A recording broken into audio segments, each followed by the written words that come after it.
China अपने यहाँ corona पर काबू पा चुका है और अब ये मौजूदा हालात में वो दुनिया के दूसरे देशों की कमजोरी का फायदा उठाकर उनकी कंपनियों में अपनी हिस्सेदारी बढ़ाने के लिए कारोबारी अटैक में लगा हुआ है। भारत ने चीनी वायरस कोरोना के बाद ड्रैगन के बढ़ते कदमों को रोकने के लिए मास्टर स्ट्रोक चला, तो अब चाइना धमकियां देने पर उतर आया है। पहले वो WTO के नियमों का हवाला दे रहा था और अब उसने जो धमकी दी है वो बेहद गंभीर है, क्योंकि चाइना ने कोरोना काल में भारत की मेडिकल सप्लाई चेन रोकने की बात कही है। यानी चाइना का दोगलापन देखने को मिल रहा है, जो भारत के लिए गंभीर चुनौती है। चाइना को लेकर भारत ने क्या किया है? भारत सरकार ने 17 अप्रैल को FDI नियमों में बदलाव करते हुए कहा कि मौजूदा कोविड-19 महामारी के दौर में भारतीय कंपनियों के अवसरवादी अधिग्रहण या खरीद पर अंकुश के लिए ऐसा किया जा रहा है। चाइना या किसी देश का नाम लिए बिना भारत ने अपने FDI नियम में बदलाव करते हुए कहा, ऐसा देश जिसकी स्थल सीमा भारत से लगती हो, वहाँ की कंपनी भारत में बिना सरकारी मंजूरी के निवेश नहीं कर सकती। अगर किसी निवेश का लाभार्थी व्यक्ति किसी ऐसे देश में रहता हो या उस देश का नागरिक हो तो भी ये नियम लागू होगा। इसके अलावा सरकार ने एक और महत्वपूर्ण बदलाव करते हुए चाइना की कंपनियों द्वारा अप्रत्यक्ष अधिग्रहण पर भी रोक लगा दी है। यानी अब किसी विदेशी निवेश के स्वामित्व में यदि कोई बदलाव होता है तो उसके लिए सरकार से मंजूरी लेनी होगी। अब चाइना से आने वाले प्रत्यक्ष या अप्रत्यक्ष किसी भी तरह के निवेश के लिए सरकार से मंजूरी लेनी होगी और इसके लिए पहले सिर्फ बांग्लादेश और पाकिस्तान की कंपनियों को ही निवेश के लिए भारत सरकार की मंजूरी लेनी होती थी। चाइना का कहना है कि अब चाइना की कंपनियों के लिए भारत में निवेश कठिन हो जाएगा। हालांकि मोदी सरकार के मास्टर स्ट्रोक से चाइना बुरी तरह से तिलमिला उठा है। भारत ने क्यों उठाया ये बड़ा कदम? चाइना की पीपल्स बैंक ऑफ चाइना ने भारत के बैंकिंग सेक्टर के दिग्गज HDFC बैंक में अपनी हिस्सेदारी 0.8% से बढ़ाकर 1.01% कर ली है। इसे भारत ने बेहद सतर्कता के साथ लिया है, क्योंकि जब दुनिया अपने सबसे बड़े आर्थिक संकट से गुजर रही है, चाइना की कंपनियां खरीदारी में लगी हैं। भारत में चीनी कंपनियों ने दिसंबर 2019 तक $8 अरब यानी कि करीब 61,000 करोड़ रुपए का निवेश कर रखा था। ये निवेश मुख्य रूप से mobile phone, electronic appliances, infrastructure, automobile में हुआ। चाइना के शेयर बाजारों में लिस्टेड करीब 2000 कंपनियों में से 80% सरकारी क्षेत्र की हैं। भारत को क्या धमकी दे रहा है चाइना? चाइना की सरकार ने अपने मुखपत्र ग्लोबल टाइम्स के जरिए भारत को धमकी देने की कोशिश की है। ग्लोबल टाइम्स ने लिखा है कि चाइना की वर्कफोर्स को शुक्रिया, अब देश अपने लिए और पूरी दुनिया के लिए मेडिकल सप्लाई करने में सक्षम है।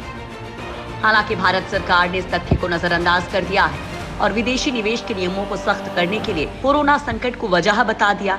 भारत मेडिकल सप्लाई के लिए काफी हद तक चाइना पर निर्भर है और भारतीय कंपनियों के कथित अवसरवादी अधिग्रहण को रोकने की कोशिश संकट की घड़ी में सप्लाई पाने में उसके लिए मुश्किल खड़ी करेगी।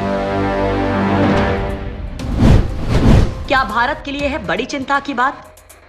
फार्मेक्सिल डेटा के मुताबिक भारत अपनी दवाइयों का ज्यादातर कच्चा माल चाइना से ही खरीदता है। भारतीय कंपनियां पहले ही चिंता जाहिर कर चुकी हैं कि चाइना से कच्चे माल की आपूर्ति प्रभावित होने से भारत के उत्पादन पर बहुत बुरा असर पड़ सकता है। ग्लोबल टाइम्स की रिपोर्ट में लिखा है कि भारत को इस बात की चिंता है कि कोरोना वायरस संकट का फायदा उठाते हुए चाइना भारतीय कंपनियों का अधिग्रहण कर सकता है और कुछ भारतीय सेक्टर्स पर नियंत्रण स्थापित कर सकता है।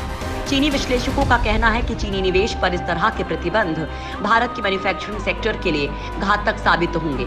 जल्द ही इस नई नीति का असर भारत में चीनी निवेश पर देखने को मिलेगा। साथ ही चीन में भारतीय निवेश भी प्रभावित होगा। ग्लोबल टाइम्स ने दावा किया है कि भले ही इस फैसले के बाद भारत के लिए दूसरे दरवाजे खुल गए हों और भारत में अपना कारोबार रीलोकेट करने की संभावना तलाश रही जापानी और दक्षिण कोरियाई कंपनियों को मौका मिल जाए, लेकिन भारत की मैन्युफैक्चरिंग सेक्टर में चाइना की जगह कोई और नहीं भर पाएगा। अखबार ने लिखा कि ऐसी संभावना है कि भारत अगला मैन्युफैक्चरिंग हब बन जाए, लेकिन मौजूदा आर्थिक संकट की वजह से आपूर्ति की चेन बाधित है। कहा जा सकता है कि भारत को मैन्युफैक्चरिंग सेक्टर बनने के मकसद को पूरा करने में अभी काफी लंबा वक्त लगेगा और ऐसे में भारत को चाइना के साथ सहयोग बढ़ाना चाहिए।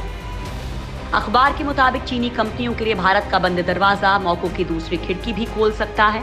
कई चीनी कंपनियां महामारी खत्म होने के बाद विदेशों में अपना विस्तार करना चाहती हैं और वो इसके लिए दक्षिण पूर्वी एशियाई देशों का रुख कर सकती हैं। अखबार ने लिखा है कि अगर भारत चीनी कंपनियों के लिए असुरक्षित साबित होता है तो फिर वो दक्षिण पूर्वी एशियाई देशों में अपना कारोबार बढ़ाएंगे, जो चाइना की मदद लेने के लिए ज्यादा इच्छुक है। पहले क्या कह रहा था चाइना? भारत के प्रत्यक्ष विदेशी निवेश यानी कि FDI के नियमों को सख्त करने के फैसले से पड़ोसी देश चाइना भड़का हुआ है। चाइना ने कहा कि ये फैसला विश्व व्यापार संगठन के सिद्धांतों के खिलाफ है। FDI के नए नियमों के तहत अब भारत की सीमा से जुड़े किसी भी देश के नागरिक या कंपनी को निवेश से पहले सरकार की मंजूरी लेनी होगी। FDI के नियमों में बदलाव के बाद नई दिल्ली में चीनी दूतावास के प्रवक्ता ने कहा था कि हमें उम्मीद है कि भारत अपनी भेदभाव वाली नीति में संशोधन करेगा और अलग अलग देशों के निवेश के लिए एक ही तरह के नियम बनाएगा। इसके साथ ही भारत अपने यहाँ खुला, पारदर्शी और प्रतिस्पर्धात्मक कारोबारी माहौल तैयार करेगा। दुनिया पर कब्जे की फिराक में है चाइना। अमेरिका और यूरोप के संपन्न देश जहां इस महामारी से जूझने के दौर में हैं, वहीं महामारी का शुरुआती केंद्र बना चाइना यूरोप में आर्थिक जड़ें मजबूत करने के मौके देख रहा है।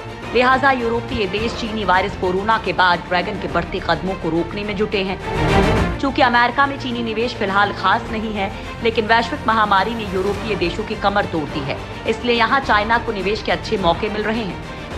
एक तरफ चाइना ने भारत के HDFC में 1% शेयर खरीदे हैं, तो अब उसकी निगाह वोल्वो और हैसलबाल्ड जैसे प्रमुख ब्रांड को पूरी तरह से खरीदने के करीब है। वोल्वो और हैसलबाल्ड में चीनी कंपनियां कई वर्षों से धीरे धीरे अपनी हिस्सेदारी बढ़ा रही हैं, लिहाजा चाइना का आर्थिक निवेश टाइम बॉम्ब की तरह सामने आ रहा है।